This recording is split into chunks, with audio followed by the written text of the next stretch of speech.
Estamos de vuelta en el último bloque del mano a mano de esta noche y bueno, para distender un poco lo tenso del testimonio del diputado de la Costa, que vivió realmente detalles muy increíbles.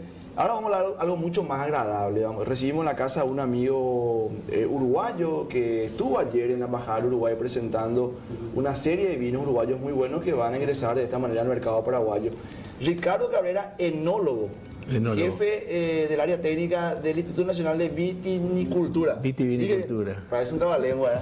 Gracias por venir, Ricardo. No, un gusto estar acá y saludos para toda la numerosa audiencia que ya me he enterado que es muy fuerte. Y llegamos ya desde ahora, gracias a la alianza con el Canal U, a 20 millones de hogares de Latinoamérica. Excelente. 10 países. Excelente. Sí, también quiero aprovechar para contar que, aparte estamos siendo presentados por la cooperativa 8 de marzo, pueden seguirnos de lunes a viernes a las 9 de la mañana a través de la 11:20 AM en la deportiva y también leernos en www.diariolasemana.com. Tenemos un mini holding, estamos tratando de pelear con Viers y con su bolillo.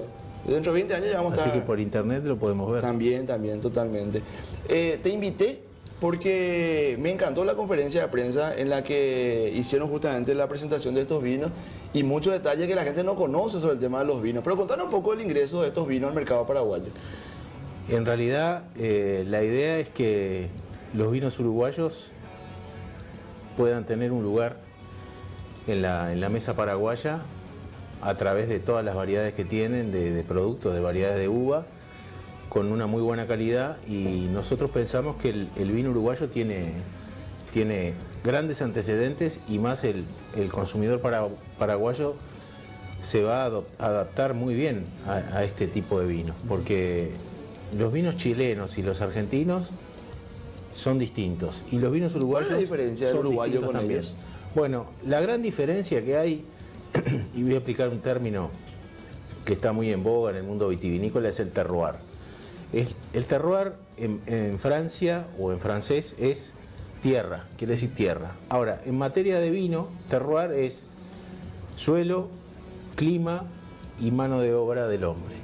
Es decir, la conjunción de las tres cosas, no solamente la tierra, el clima y la mano de obra del enólogo, el empleado de la finca, el empleado de la bodega. ¿Por qué? Porque no es lo mismo una variedad de uva que se planta en Uruguay que se planta en Paraguay, ¿verdad? ¿Por qué? Porque acá hay calor, no llueve, las condiciones climáticas son distintas, el suelo es distinto, en Uruguay es distinto, entonces eso le da el carácter de tipicidad al vino, le da la personalidad del ser humano. Por ejemplo, el vino es un ser vivo, entonces tiene su personalidad, que es el terroir. Se comporta distinto en un país o en una región que en otra. Me parece muy importante explicar esa diferenciación para que la gente entienda un poquito, ¿verdad? ¿Y son 9 o 11 las marcas? No, en este caso hay 9 bodegas que presentaron sus vinos para el evento de la embajada. Pero hay 240 bodegas en Uruguay, de las cuales el 60% elaboran vinos finos, como este que estamos presentando acá, con una gama de variedades distintas, ya sean tintas o blancas, y que pensamos que en Paraguay va a tener mucha aceptación porque desde el punto de vista humano tenemos más vinculaciones con Paraguay que con los demás países. Te iba a preguntar justamente por qué el mercado paraguayo. El mercado paraguayo es un mercado con mucha potencialidad. Pensamos que el modo de vida paraguayo es muy similar al uruguayo. Nos parecemos muchísimo en el fútbol. Para nosotros es muy difícil jugar contra Ustedes patean un Paraguay. poquito más que nosotros. Es probable, sí. En el fútbol los uruguayos son muy bravos. Sí. Yo soy de Peñarol, está claro. Ah, bueno, yo soy de Nacional, pero no hay problema. No vamos a tener problema. Con el vino nos vamos a poner de acuerdo. Y hoy hablabas vos de una especie de... O sea, cuando hablabas de maridaje, El maridaje es el matrimonio entre el vino y la comida. y la comida.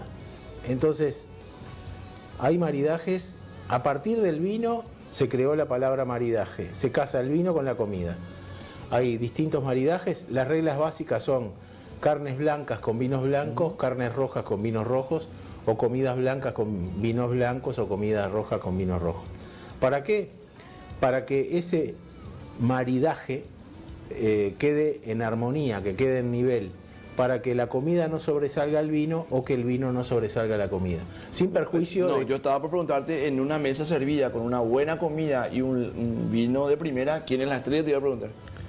Es que no puede haber una estrella, por eso está el maridaje. Pero también hay divorcios, porque vos querés tomar determinado vino y pedís una comida que lo acompañe. Pero la idea es que no sobresalga uno sobre el otro. La idea es que sea armónico y equilibrado. Y por la experiencia que ustedes tienen, la gente que gusta del buen vino es de ir probando nuevas marcas, nuevas bodegas, o se casa con un vino. No, siempre tenés un ídolo, como en el fútbol, ¿verdad? Siempre tenés un ícono ahí que te marca cuál es el preferido.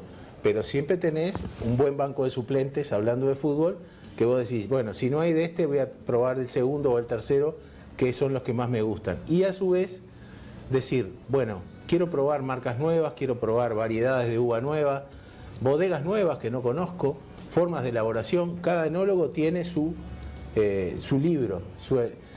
Hay tantas elaboraciones de vino como enólogos, y cada enólogo difiere del otro, es decir, bueno, el vino tinto lo elaboro de determinada manera, y el otro ya dice, no, yo lo elaboro así o asá.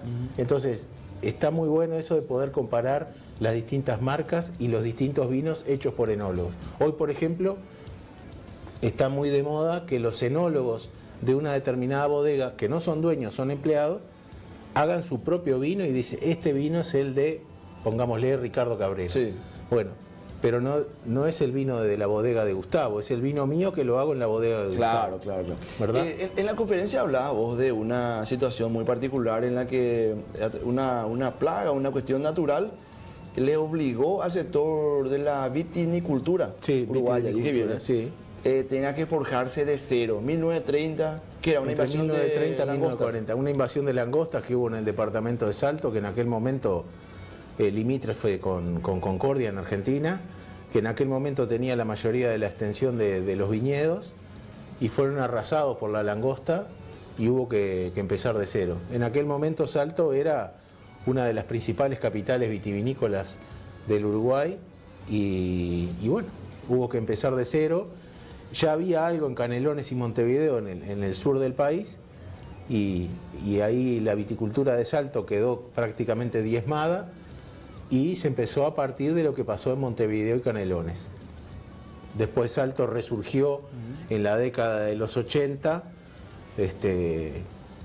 viendo que el terroir, precisamente la relación clima, suelo y mano de obra, era excelente para determinadas variedades, y bueno, ahí comenzaron de nuevo la producción a gran escala. ¿Cuánta gente en Uruguay vive de la vitinicultura? Calculamos en este año 2017 que hay entre 35 y 40 mil personas que se vinculan indirecta o directamente al rubro del vino. Productores, cosecheros, trabajadores del campo, distribuidores, publicistas.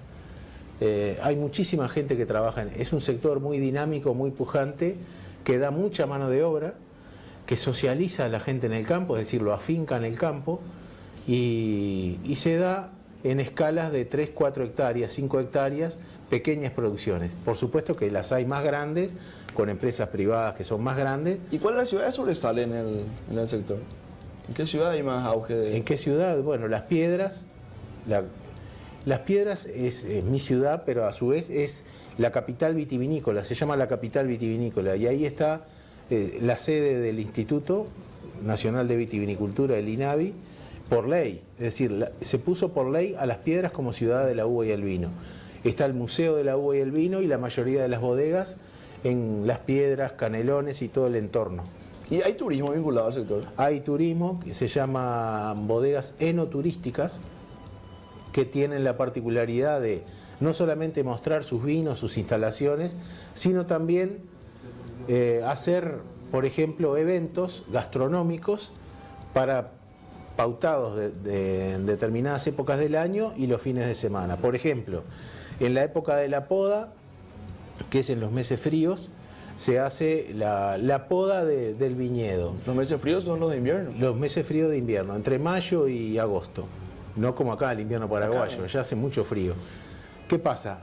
Entonces las bodegas organizan eventos gastronómicos que dicen, hoy es el Festival de la Poda, y vienen delegaciones de turistas pagan un ticket, entonces prueban todos los vinos, comen el servicio gastronómico que la bodega les sirve, recorren el viñedo, recorren la bodega y también podan las plantas, podan sus propias plantas. Después viene la época de la vendimia, por ejemplo, que la gente va y cosecha la uva con los cajones, con la tijera. Es decir, es una cosa muy interesante. Y después, los fines de semana, la gente concurre a la bodega, disfruta de un paseo, hay espectáculos artísticos, hay juegos para niños.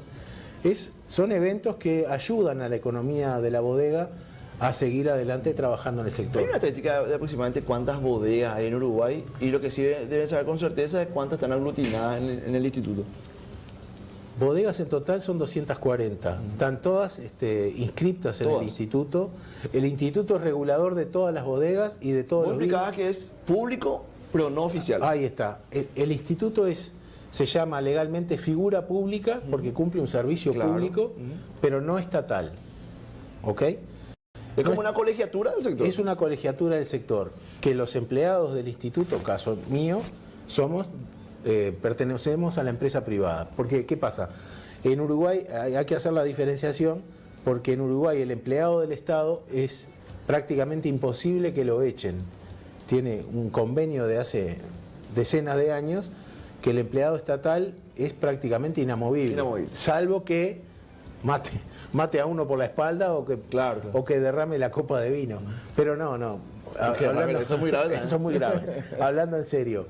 Entonces, el empleado privado lo que tiene que hacer es tratar de superarse permanentemente, entrar en una dinámica de crecimiento para que realmente su trabajo valga. ¿Y cuántos años llevas de enólogo? De enólogo desde el año 78. Déjate. 1978. Añejo como el vino, ¿eh? Tanto, casi más. ¿Y puedes contarnos estos tres? Yo elegí hoy al azar traer... ¿Esto hay que devolver o se puede abrir? No te decía nada. No, esto para... Contanos un poquito de estos que vinieron. Este vino, por ejemplo. Bueno, este vino se llama Preludio, que empezó una línea de vinos de establecimiento Juanicó, que es una de las bodegas más grandes del país y con mayor exportación. ¿Dice Canelones? Sí, Canelones. Está en la región de Juanicó, que queda a unos 30 kilómetros de Montevideo, de la capital. Es un establecimiento creado para hacer coñac, que después se transformó en bodega, y es el primer vino fino que hizo la bodega. Se llama Preludio precisamente por eso. Y de ese vino, que empezó su producción en el año 92, son los mejores vinos de la bodega en un blend, en un corte, en una mezcla de vinos de la misma variedad, ¿ok? De distintos años. Así como el whisky tiene cortes de también 14, 15 o 20 Voy a cruzar acá un ratito para estirar esto, ¿eh? Parezco un Robocop paraguayo. Hace 3 días me voy al gimnasio y no puedo ni mover el brazo. Chico. Bueno. Bueno, el Preludio tiene una anécdota muy interesante. Cuando recién salió en el año 92-93, un día llama a la bodega, la atención, querían hablar con el gerente general de la bodega, y dice, bueno, hablo con fulano de tal, Fernando Deicas, creo que es el dueño actual, y dice, habla Pelé. Ah, Pelé. Ah, bueno, acá habla Garrincha, le dijo. ¿No? Dice, no, habla Pelé, quiero comprar tantas cajas de Preludio. Y era Pelé, y el tipo creía que era una broma. Bueno, Pelé hizo... Este es el vino de cabecera de Pelé, espectacular. ¿Y este? Este es de la bodega Garzón. Este vino queda allá en Maldonado, en las sierras de Garzón. Es un emprendimiento nuevo que pertenece a Bulgheroni, al grupo Bulgheroni. El gran capitalista que tiene, pozos petroleros, etcétera, etcétera, y hizo un establecimiento modelo de materia de vinos y olivos, y está muy cerca de Punta del Este. El Sismo. Este vino es una asociación entre una bodega de Canelones que se llama Marichal y un uruguayo que se llama Piñataro, que tiene acá negocios en Paraguay. Entonces él, como es un amante de lo que es el vino, no es enólogo, pero a él le gusta mucho el vino, entonces va a las bodegas, a esta bodega y a otra en particular que lo vamos a probar hoy también, y entonces él hace los cortes y mezcla este vino con este otro y hace su propia marca. Se llama El Sismo porque es un vino que según él moviliza todas las estructuras. Gracias por venir. Vamos a tener que hablar porque es muy aburrido servirle agua a los invitados. Parece que vamos a tener que poner vino acá. Bueno, lo que pasa es que con el vino no se saca la sed, con el agua sí. Con el agua sí, pero con el vino podemos hacer que entren en confianza los invitados y les Por sacamos supuesto. información más que la sed, ¿verdad? Más que, La sed no es tan importante. más que información. Gracias por venir. Buen retorno a Uruguay. Un gusto, gracias. Retornamos el lunes con otra edición de Mano a Mano aquí por las pantallas del Globo. Quiero agradecer como cada noche a Sastrerías Mieres. Que pasen bien.